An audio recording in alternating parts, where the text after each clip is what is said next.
Welcome to Ring of Fire. I'm Mike Papantonio. On today's show, we'll be talking about the illegal activities taking place in the U.S. military, from covering up sexual assault to misdiagnosing mental disorders.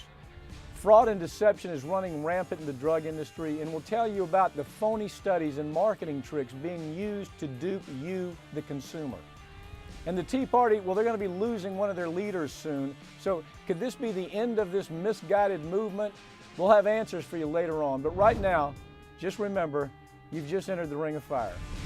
You can't change Washington from the inside. You can only change it from the outside. Grand jury secrecy rules. For political gain. The press can find out. That has nothing to do with politics, but go ahead. It wouldn't bother me. Oops.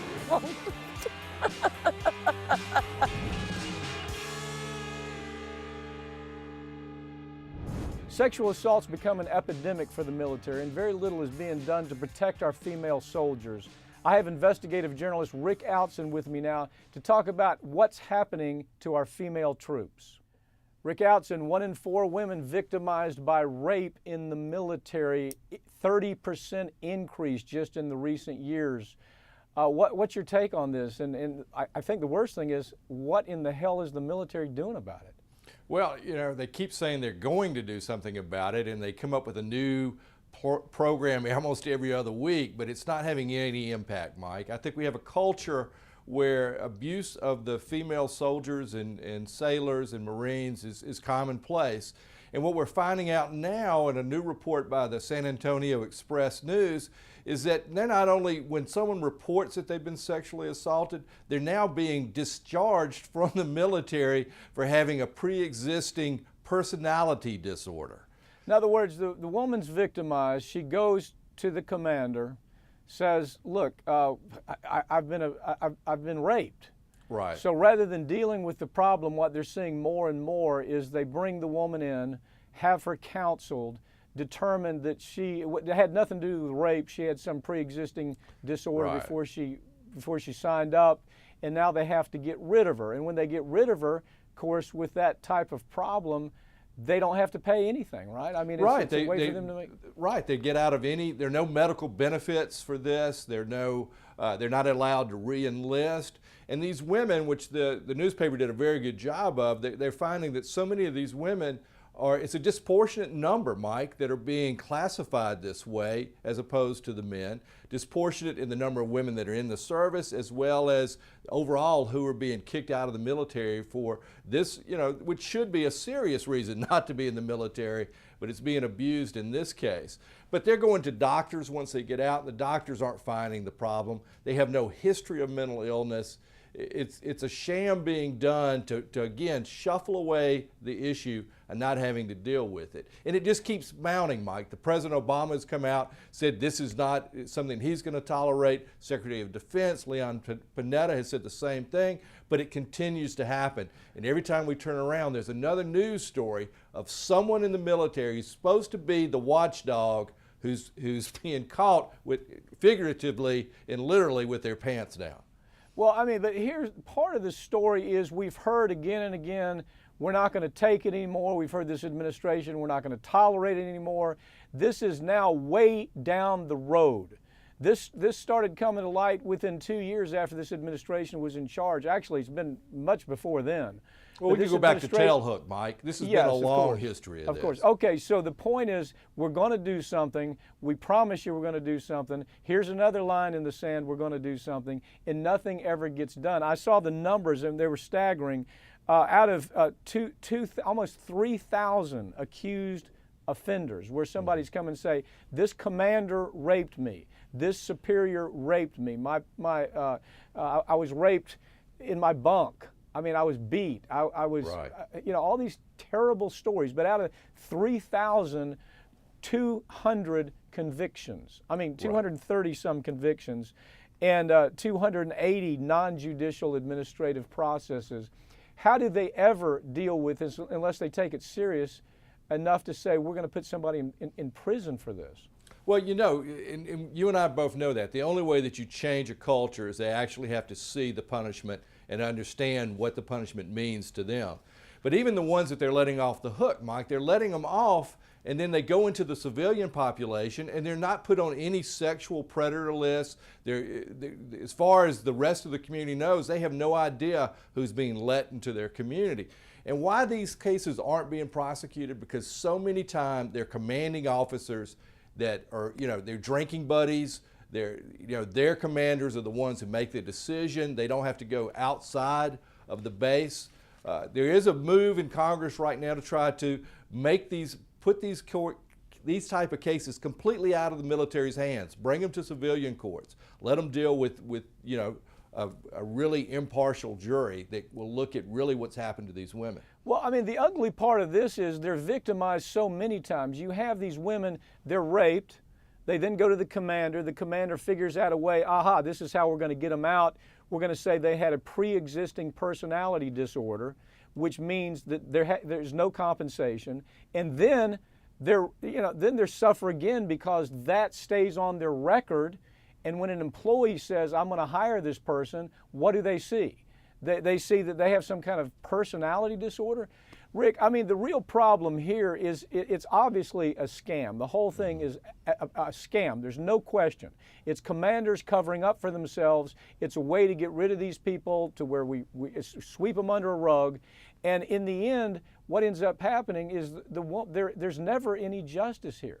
No, I've interviewed many of these women that have been sexually harassed, assaulted, and for so many of them, Mike, it's the pressure on them not to report is huge. We know that only that less than 11% of the women that are assaulted while they're in the service ever report it because the system discourages them from stepping forward.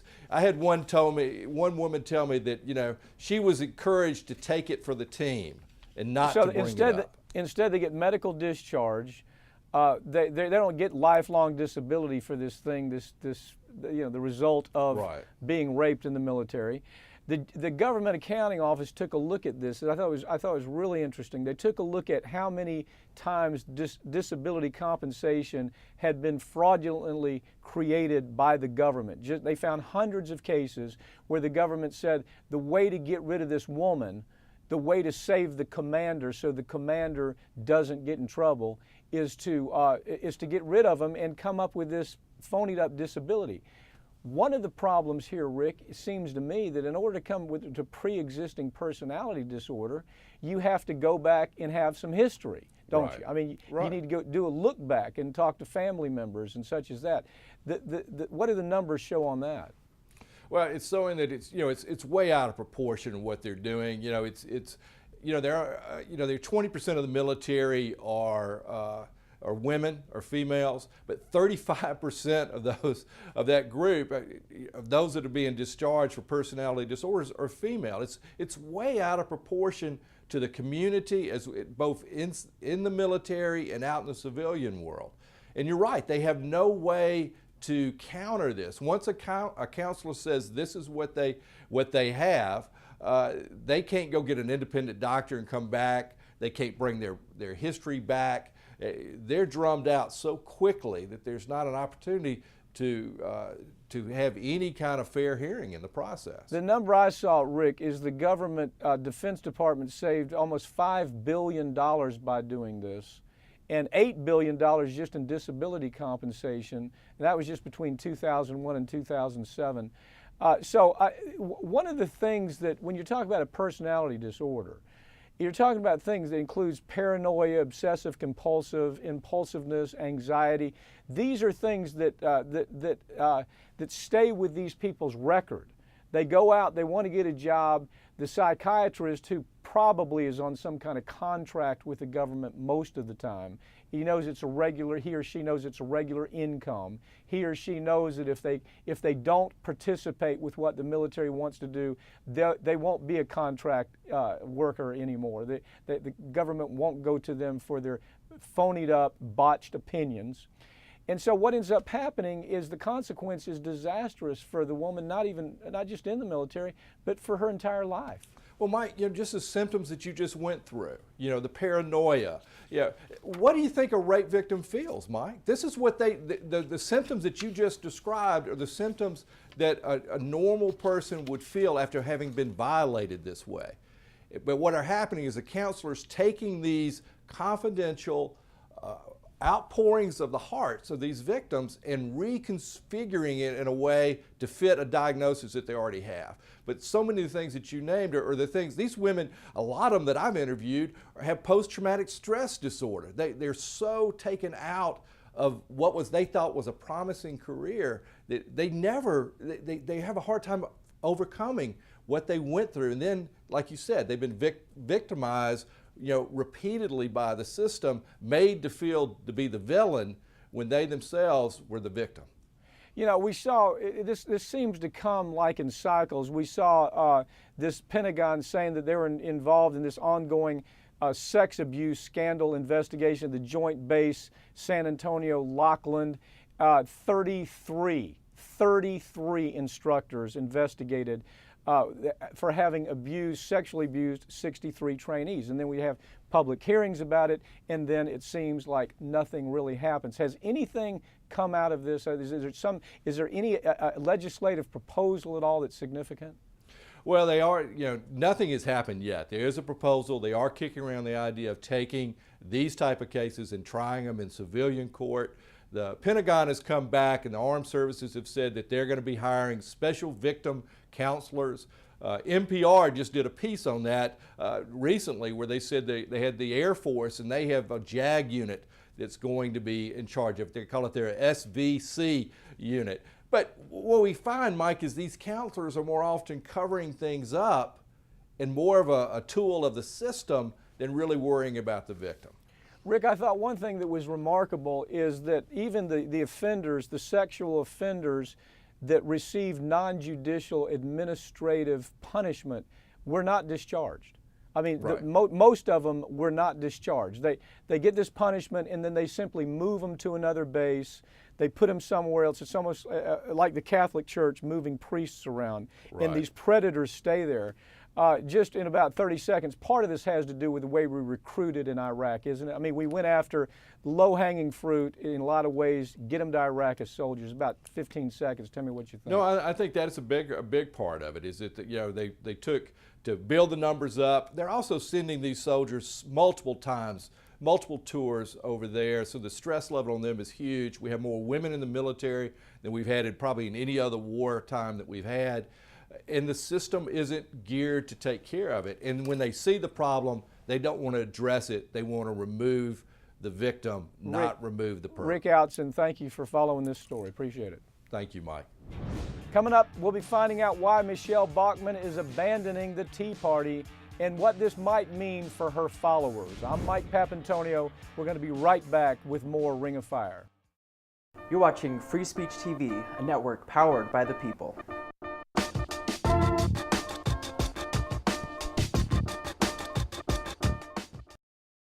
Welcome back to Ring of Fire. I'm Mike Papantonio. Recently, Congresswoman Michelle Bachmann told us that she won't be seeking re-election next year. The Tea Party was brokenhearted at the news, but rational Americans were overjoyed. So what's next for Bachmann and the Tea Party? Farron Cousins from the Trial Lawyer magazine is going to join me to talk about that and give us some answers. Farron, ding dong, the witch is she dead? Or is she still around? Michelle Bachmann, of course, resigning, saying not resigning, but saying she's not going to run again. She's under heavy pressure for campaign misconduct. The FBI is involved at this stage. The Tea Partiers are going crazy about what to do now that crazy woman may not be around in the state, but she may be on the national scene from what I hear. Exactly, and she's not going away. She's just leaving the house, but this isn't so much her making a conscious decision to not run for office. She's got the Office of Congressional Ethics, the FBI, the Urbandale Police Department, the Federal Elections Commission, and the Iowa Senate Ethics Committee, all looking into the crimes of her presidential campaign.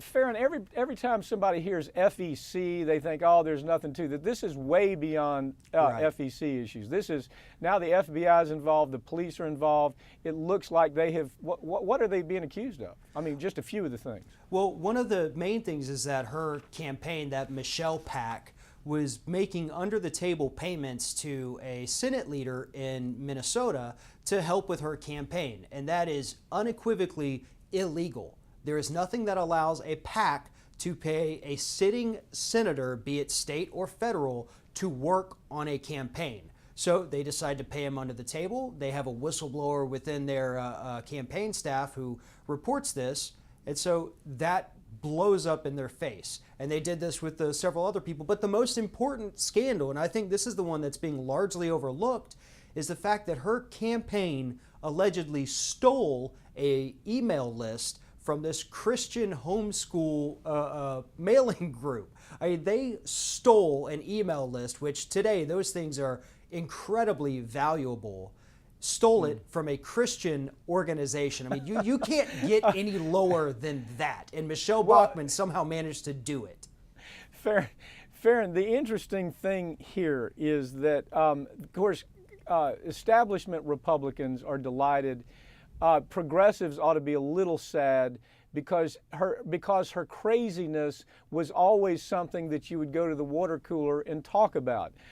You know, we could go on forever, but there's just a few that come to my mind. The time that she said that Melissa Etheridge, who had been diagnosed and potentially dying from breast cancer, that it was her fault because of her lifestyle, that she was sinful and God was punishing her because she was a lesbian. That was one of the things. And then you get to the idea of her accusing Obama.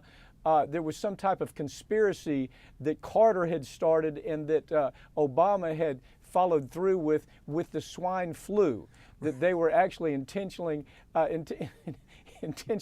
affecting Americans. Tell us about a few that come to your mind. Well, Michelle Bachmann is about the only person in this country that can make Rick Perry look like a Rhodes Scholar. I'm sure you remember the time during the debate when she was talking with Perry and said that the vaccines he was pushing were actually causing mental retardation in the state of Texas. Yes. Now, I know yes. if you look at some of the Texas elected officials, you might actually think that that's true. But, you know, she's also said, you know, climate change isn't real, you know, or any natural disaster is God's judgment coming down upon us. As recently as 2 weeks ago, she told us that, you know, twice God has sent his judgment upon America on September 11th. Once for the attacks of 9/11, and then this past year at Benghazi. So she is never one to lose a national scandal and just turn it into these ridiculous talking points that make everybody laugh, but at the same time worry us, because this woman is in Congress and she is making decisions that affect all of our lives. Well, don't you? I mean, isn't this really about, if you take a look at, this is a woman, for example, came out and said that the death panels were being created by Obama because of the Affordable Care Act, that Obama had in mind that he was going to kill people intentionally. As a matter of fact, her quote was, if you are a grandmother with Parkinson's or a child with cerebral palsy, watch out, as if Obama was going to kill you now that now that you have the Obamacare in place, according to her. But the interesting thing to me, Farron, is that you actually have part of the electorate that believes that embraces that, and they reelect this woman. She had potential to be reelected again up there. Isn't that a reflection not only of the Tea Party, but of the electorate, the people who say, yeah, they go to the polls and they say, I'm going to vote for this woman. Isn't that really the story here? This is a reflection of who the Tea Party is. They are nut jobs, and this nut job has at least said, I'm not going to run again, but it doesn't change the rest of it, the rest of the political scene. You know, obviously she was in Congress before the whole Tea Party came about. But as soon as she saw the little sparks of Tea Parties popping up throughout the country, she jumped on it. You know, she started the House Tea Party caucus. But what she's been able to do is inspire a whole new generation of crazy. You know, people like Ted Cruz from Texas, people like Rand Paul. You know, Michelle Bachmann might be gone or leaving, but her style of politics, unfortunately for now, is here to stay, because you have a Tea Party group out there in America, scattered across the country, that don't know any better. They think that it's okay for a congresswoman to say that if we enact healthcare reform, there's going to be abortion field trips in elementary schools. She said that. She actually said that, yes. Yes. Well, Farron, isn't it, the interesting thing to me is this is really, the reflection of this is, to me, that should be startling if you're listening to this broadcast, is Ames, she actually won the Ames straw poll for president in August of 2011. Well, now, have we become so dumbed down as an electorate that we can't see that the woman is just on the edge of insane? And nevertheless, we say, yes, this person has potential to be the president of the most powerful country in the world. And that is why, it's got to be why the rest of the world laughs at us and says, my God, leave them to their own devices. Exactly. And John Nichols with The Nation recently did a fantastic piece where he talked about why Michelle Bachmann was even able to win. And if you look at it, it wasn't the Minnesota voters necessarily. It was the fact that she was pulling in millions upon millions of dollars from states like Florida, California, and Texas. That's where your big money, crazy Republican donors are living. You've got the Koch brothers, you've got the oil industry down in Texas, you've got the real estate and sugar industries from Florida. They embrace this because they know that Michelle Bachmann is going to deliver. Yes, she's crazy. She's going to say some things that are going to make headlines, but at the end of the day, she's going to do exactly what we want her to. And it's very telling that her money came from out of state rather than Minnesota. What does a Florida millionaire care about a House seat in Minnesota? Because they want to frack in Minnesota. They want to deregulate in Minnesota. They want to change the nature of our democracy, so they do it from a distance. So as we look at this, one of the stories to me that I just don't think there's been enough discussion about is her focus on gay rights issues. I mean, it's always gay rights have brought us sin, they're destroying the world. Melissa Etheridge, as I discussed, she lived a sinful life, therefore she was dying of cancer. We have the ability to take people, put them in some type of psychiatric treatment, and they're all going to be well. Do you see a problem with that where it comes to her husband? In other words, if you look at, all you need to do is spend about a half an hour listening to this guy, and you understand there's some kind of conflict going on here that the media, traditional media, hasn't talked about. It's like it's a white elephant sitting in your living room, and you say, Michelle, isn't there more to this story? Doesn't it have something to do with your husband? Correct. And, he runs that therapy center where they are convinced that they can convert homosexual people through, great Christian values. But the truth is that doesn't work. But Marcus Bachmann and Michelle are so fixated on homosexual activities, everything having to do with homosexuals. And when you look back at history, who else was like this? Well, Ted Haggard, and we all know how he turned out. Yeah, you had Larry Craig, the restroom Republican. We know what happened there. You had Mark Foley down in South Florida. We know what happened there. And but the media won't draw these conclusions. I thought it was worth mentioning here. What does it mean in we got about 2.5 minutes here. What does it mean for the Tea Party, really, that Michelle Bachmann is gone? I mean, what's the state of the Tea Party in your quick assessment? Well, the Tea Party right now, they've got a steady less than 30% national approval rating. I think less than 7% of registered voters consider themselves a part of the Tea Party. But unfortunately, they have infected Congress like a cancer. Yeah, the Michelle Bachmann tumor will be gone, but there are other tumors that remain. And the way that they're going to stay in power, people like Rand Paul, who currently is at top of the polls to get the 2016 Republican presidential nod, but the reason they're going to stay in power is because the money is going to be there, the microphone by Fox News is going to be there, and I will promise you, I think Michelle Bachmann will end up as a correspondent, a anchor, or some other form of personality at Fox News. But the question is, how long is that sustainable? What happens when Rupert Murdoch and Roger Ailes, finally kick off? What's going to happen to Fox News then? Is it going to stay as crazy as it is, or is it going to go maybe more towards the middle? And what does all that mean for the Tea Party? That's the question. What is happening? If you take the focus of the Tea Party now is with gerrymandering, they control the House because the Democrats were so damn stupid that they ignored Howard Dean on state politics. So we're paying for that now. They're paying for it. I'm not a Democrat. I want to point that out. And then the other thing that the Tea Party does is they have this threat to primary challenges. Those two things alone allow the Tea Party, at least in the states, to have a huge impact on national politics, because if that state representative lives in that, and no matter how crazy, they could be Inhofe crazy, and they still go to Congress and they still affect politics. Isn't that where the Tea Party is going to be the most effective? You really can't cut their head off there until about 2020, when you can change the voting districts. Exactly, and if Karl Rove is actually going to stay true to his word and start going after these Tea Party people, he is somebody who, as slimy and evil as he is, he does have an ability to start knocking some of these guys off the ticket. But again, you have Karl Rove versus the big money billionaires who don't care what happens to America. They only care, the Koch brothers only care what happens to the Koch brothers. What happens to my bank account? Fair, and the irony may be Karl Rove may be the only person able to save the Republican Party. Let's hope. Thanks for joining me, okay? Thank you. When we come back, we'll be talking about the fraud and deception that has completely overrun the drug industry. Stay tuned. We'll be right back with more Ring of Fire.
Welcome back to Ring of Fire. I'm Mike Papantonio. The drug industry has evolved into one of the most corrupt and dishonest industries in America, without question. And almost every part of the drug creating process, from approval to marketing, is riddled with corruption. Joining me now to talk about the problem is attorney Mike Burg. Mike, Martha Rosenberg, of course, came out with an incredible expose on how ghostwriting is turning the process of safe drugs, telling consumers which drugs to buy. It's turning that process on its head because you can't believe what's in the literature anymore. That is very scary to a consumer who simply wants to know, will this product kill me? Yeah, it's become a tremendous problem. As you and I know, doing these pharmaceutical cases, we see it in almost every case now, where literally they're having ghostwriters put phony articles, which then get picked up by peer-reviewed articles in some of the best journals, medical journals in the country, with false statements, false information, bought and paid for articles that aren't even written independently, but in essence are written by the company. In other words, there's something, just one of the companies that is, it's kind of the Madison Avenue, the madmen are selling drugs for us that are killing us. And one way they're selling it is to have this organization called Design Right. Design Right is simply a company that writes whatever the drug company wants, no matter whether it's true or not, no matter whether it's FDA approved or not. They create these articles, and then what does the drug industry do with them? Well, what they do is they then promote it. They go out there, they get them into the journals, they then promote it to the consumer as if that is the truth. And you and I know, we can talk about, for example, in litigation with Bayer, where they went so far as not only doing ghostwriting, but they actually were paying hundreds of thousands and even millions of dollars to put articles beyond the journals, but into places where women will read them in that instance for birth control, such as Vogue, such as the other Cosmo, other places where they're paying for phony articles to be out there with false information. Good example, Mike, a good example is something, of course, you and I were both involved with this litigation. It was Park Davis, where you had Pfizer had this public education plan on Neurontin, which was completely phonied up garbage. It had not been approved, but you had Park Davis, they planted 13 ghost written articles in these journals that promoted it for off-label use. In other words, here's a drug that has a very specific thing that it's supposed to be used for.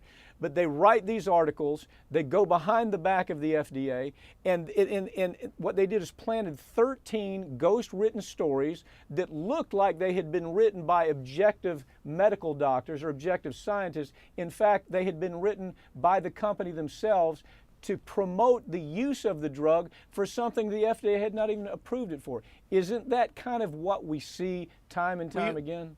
We are, and the fraud that's being committed here goes way beyond the FDA. It goes to the consumers. If you can't rely, it's something that we all know, that if you can't believe the messenger, you can't believe the message. Here, we can't believe the messenger because what they're doing is they're going out and ghostwriting, putting false information, getting it published, pretending like it's really written by doctors who are putting their names on it, when in reality it's nothing more than what you described as a marketing scheme to fool the public, to think that the product is safe or can be used, or to fool the doctors, to think that the product can be used for other purposes that it's not been approved for. Well, in the Neurontin case, for example, they come out, they're trying to promote this for something that has no bearing on reality. And it appears in all of these journals, as if it's legitimate. And then they take about 50,000 reprints of that story and they put them in doctors' offices. They give them the doctors. They leave it. The doctor then leaves it in the waiting room, and the patient then says, "Gee whiz, doc, I'd like this Neurontin too. I'd like to use it for something that's off-label." So until there's some honesty on behalf of the FDA, where they start going after them and say, you're backdooring marketing that is purely illegal, and until journals show enough class. Isn't that part of the problem, the journal itself? Tell me, what's your thought on that? The problem with the journals is if they're accepting these articles, they're not doing their due diligence to make sure that there's accuracy in the information that's being there. The journals, in essence, are selling out to the pharmaceutical companies. That, in a combination with the fraud and tricking the doctors into believing, because the doctors today have so much to do. They have so many things they have to worry about. All of a sudden, they come in with this article like you talked about, where they put the copies in there, and it comes from a journal that they think is reliable. Then they go out, they're duped, and then the consumers are the ones who get hurt. They may get serious injuries or could die. And Mike, don't we see these same articles moving into Women's Day magazine or Reader's Digest, whatever it may be? You have these editors that are duped by it. The editor, or maybe a production, people in charge of production on television, a producer doesn't take the time to look behind it, and all of a sudden we wake up one day and we say, new drug to cure cataracts, or whatever it may be. Nobody has looked behind to ask, well, who wrote the damn article? And we find out the article is written by the industry themselves, and they put somebody else's name on it. But from the medical journal standpoint, those people are making money in the medical journal business because the advertisements that come out of that. Isn't that part of the scam too? Absolutely. And one of the things that we saw in the Yasmin litigation, which you and I both were heading up, we saw that it went even to the next step, in which that the company would be paying a TV station to run a story about a new miracle birth control pill that not only was going to keep you from getting pregnant, but in that case was going to clear up your complexion, it was going to stop PMS, which we know And finally, the FDA woke up and said, no, you can't say that. That's wrong. But by the time they did that, they got it into women's magazines, Women Daily. They've had it on the air. And the consumers are duped to believing something that just is not true. Well, but the point is this, the articles appear, they appear in everyday magazines. And rather than anybody looking behind it, this medicine that's supposed to be this new miracle drug, nobody ever says, you know what, the testing was done poorly, the clinicals you can't believe, it's being used in an off-label manner. In the article, the beginning of this whole discussion started by the company actually writing the article. Isn't part of the problem also that when nobody goes to jail, when we sell a product that kills people and nobody goes to jail, isn't it just the same process again and again? We see the same companies, whether it's Merck, whether it's Pfizer, whether it's Boehringer Ingelheim, the same companies engaging in the same kind of fraud all the time, and they make a ton of money and nobody goes to jail. Here's the problem. Back in the 1800s, the elixir salesman would go from town to town, and this miracle elixir that was going to cure all the ailments that anyone had in the town, those people get run out of town or they get arrested for whatever they were trying to charge for that elixir. Here, it's the same thing, but it's bigger, and it's billions and billions of dollars in which they're out there doing the same kind of misrepresentations and fraud about their product, but no one is prosecuting them. No one is running them out of town with their, quote, miracle elixirs that they're promoting off-label, not approved, phony studies. That's the problem. We need someone to enforce it.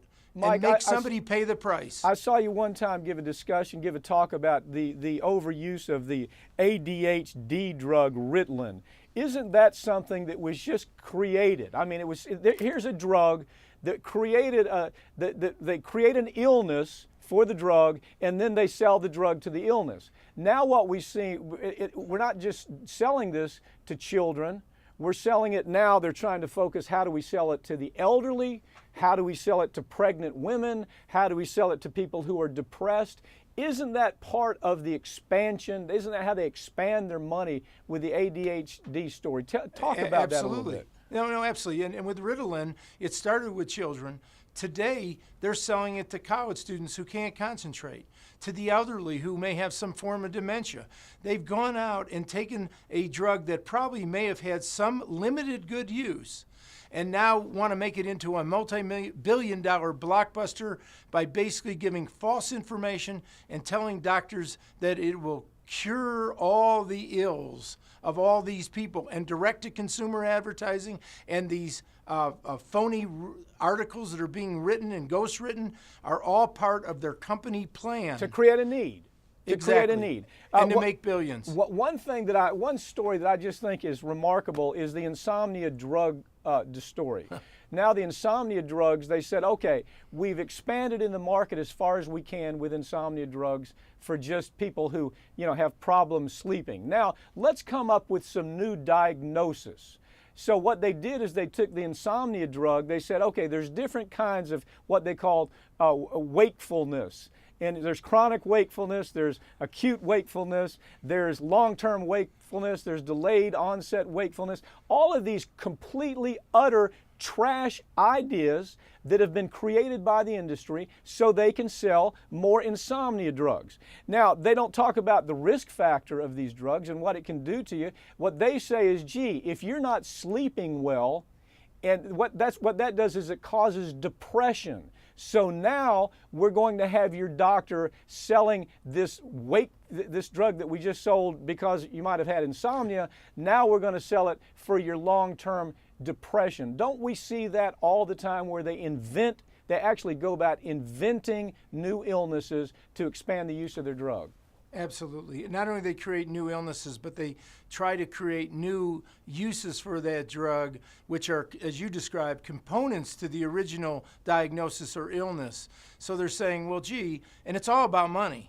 It's all about making more money, and it's also about the psychological effect it has on the public when they see these articles in doctors' offices and they see the direct-to-consumer advertising on television. The people then go to their doctors and say, hey, doctor, I think I need this drug. and then from there it just balloons. Well, real quick, like about 30 seconds, I love this story where Pfizer, they have to pay $430 million as a fine for illegally promoting their drug, their seizure drug, Neurontin. They promote it for everything, migraine headaches, bipolar, I mean, just virtually everything. And then after they get hit for $430 million, they're put on probation. They do the exact same thing with another drug, Lipitor. And you know why? It's because the CEO is not put in handcuffs and hauled away. Isn't that the heart of the problem? That's true, and $450 million is just a rounding error for them. They know they're going to make a lot more money than that doing what they're doing, and that's why they won't stop. They need to be stopped, like you talked about, by taking somebody away, and then they understand what's going on. In handcuffs. Mike Burg, thanks for joining me, okay? Thank you, Mike. Good to be back on. When we come back, we'll be taking a look at why the military is misdiagnosing veterans with post-traumatic stress disorder. They're doing it on purpose. We'll be right back, so stay with us right here on Ring of Fire.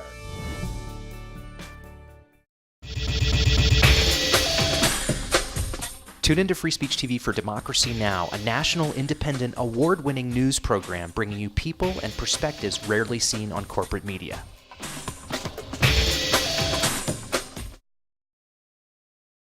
Welcome back to Ring of Fire. I'm Mike Papantonio.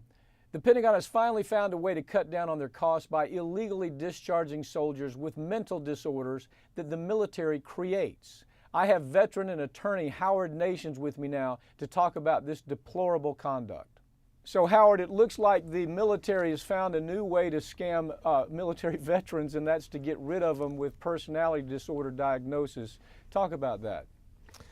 Well, Mike, in 2007, the House of Representatives Veteran Affairs Committee accused the Department of Defense of illegally discharging veterans with this personality disorder discharge in order to save $12.5 billion in health care costs and compensation that they would have had to pay to those veterans. That is absolutely ridiculous. Howard, how does it work? Tell me how this latest military scam works. And it kind of comes a full circle, but I want to know what they're doing to get rid of military veterans now without any kind of benefits. Well, a study was just released, Mike, that where the conclusion is that the U.S. military, it has a systemic personality disorder discharge problem, and they're illegally violating discharge rules and have discharged 31,000 people since 2001 as personality disorders. Now, personality disorder is an individual who has an inflexible, socially inappropriate behavior, which is, what is that? It's not a diagnosable major brain injury or any, it's an axis 2 injury. Personality disorder cannot be caused by a major disorder. It can't be caused by substance abuse. It can't be caused by a medical disorder or a psychiatric disorder. And it's not incompatible with service. But in order to be a personality disorder, to discharge for personality disorder, they have to find that it interferes with the duties of the soldier. Okay, so Howard, let me ask you this. If I'm hearing you right, of course you've handled cases like this in court when you've cross-examined psychiatrists on this issue. There's about 8 specific kind of requirements to even make the diagnosis of PD, a personality disorder. And one of them is you have to go spend a lot of time with history talking to the family. That's not being done here, is it? No, it's not. And also you have to have a very careful psychiatric examination. What we find is that the gravest results of this is that they're not reaching the real diagnosis. It's not that you're just putting people out because of a personality disorder, but people who do have these problems should be carefully diagnosed for the axis 1 injuries. They should be carefully diagnosed for PTSD and traumatic brain injury. Now, you and I have both tried cases involving traumatic brain injury, and we know how difficult it is to prove and how difficult it is to diagnose. And we've also seen the consequences of people who are walking around with traumatic brain injuries and PTSD undiagnosed. There are 31,000 people that have had this. Howard, let me ask you this. There's two parts to this as I see it. First of all, the money saved by the military getting rid of these people is huge. So they get them out there, they don't pay them any benefits because they say it's pre-existing. They could have served 2 tours in Afghanistan, 1 tour in Iraq, and they're gone. Part of the problem here that I'm seeing more attention to is the way that a lot of these soldiers were recruited. There was a time in the military where they simply couldn't recruit enough people. There was an unpopular war.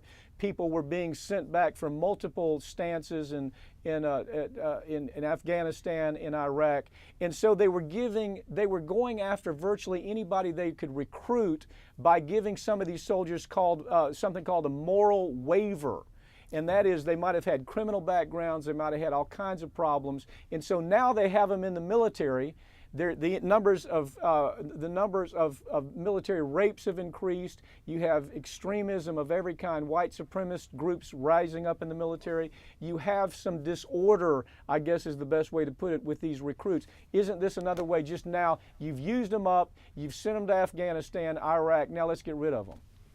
Well, it's not just mere coincidence that this began in 2001. And has run since 2001. And the way they're getting rid of them is by the PD discharge. They deny disability benefits, they deny health care.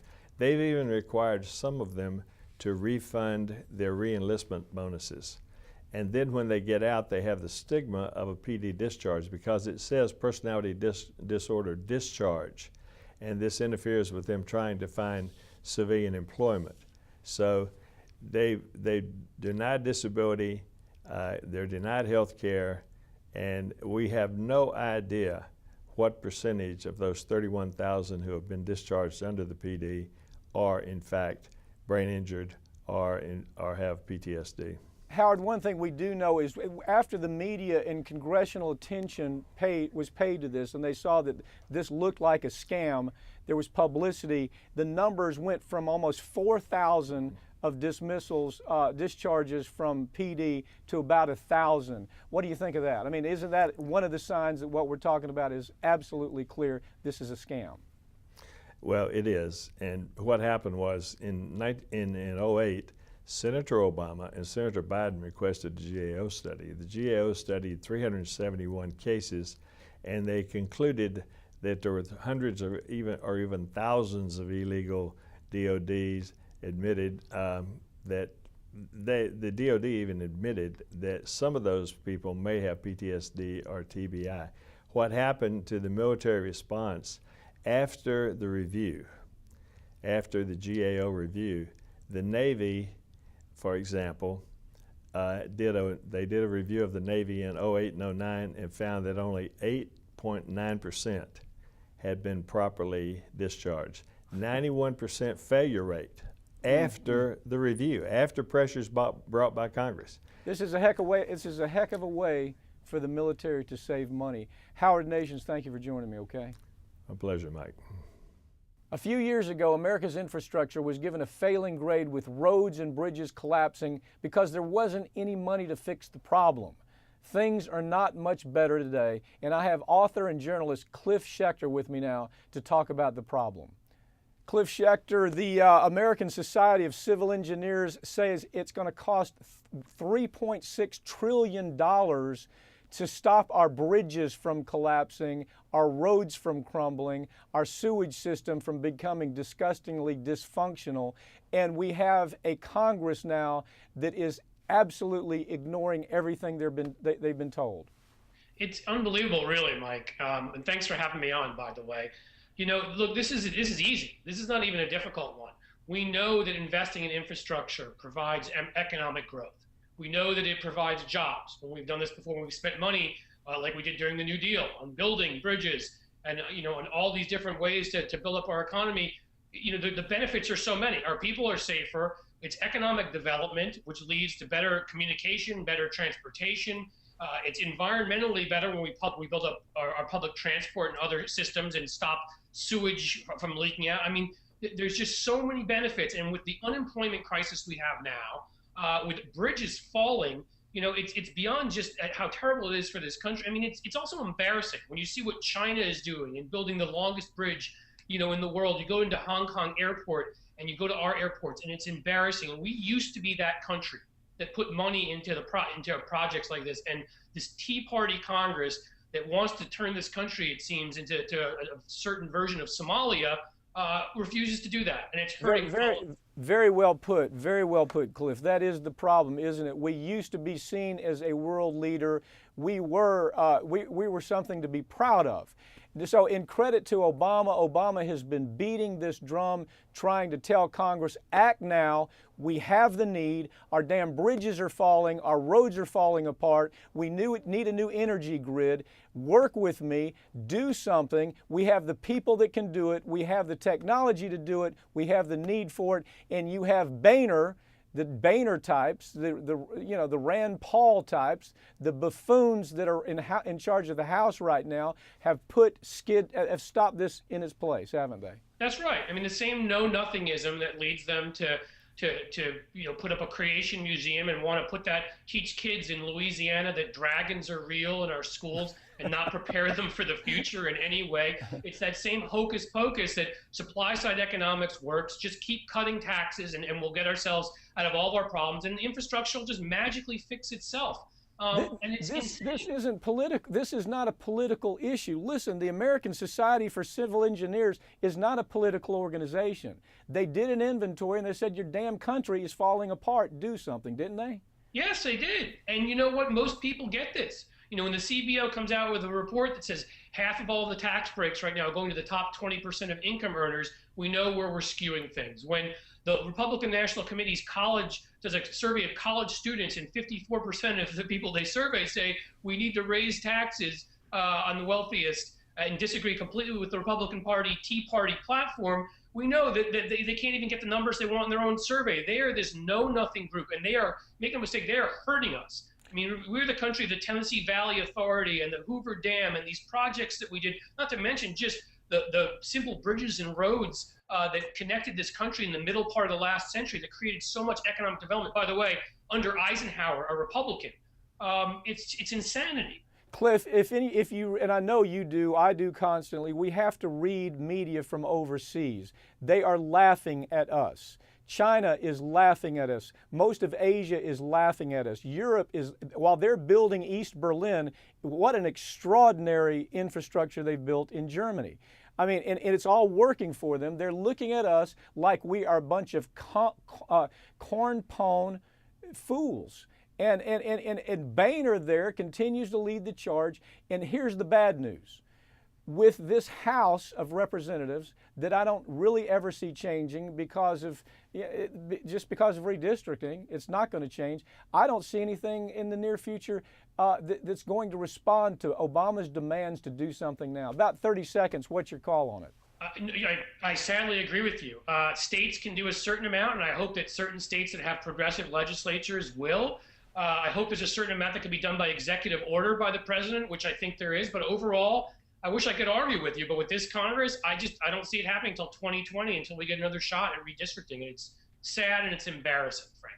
But it would be 2020 before we could actually do anything about it because of the gerrymandering. You agree with that? I do. I mean, we can get closer. I think we can pick up a bunch of seats because they're insanity, but I don't think we can take back Congress. And if Boehner won't bring these bills up, then there's nothing we can do about it. It's a disaster. Cliff Schecter, thank you for joining me. Thanks, Pap. Always good talking to you. Cliff Schecter is a syndicated columnist and author of the book, The Real McCain. That's it for this week's Ring of Fire, but you can keep up with us throughout the week online at ringofireradio.com or on Twitter at Ring of Fire Radio or on Facebook. I'm Mike Papantonio, and we'll see you next week right here on Ring of Fire.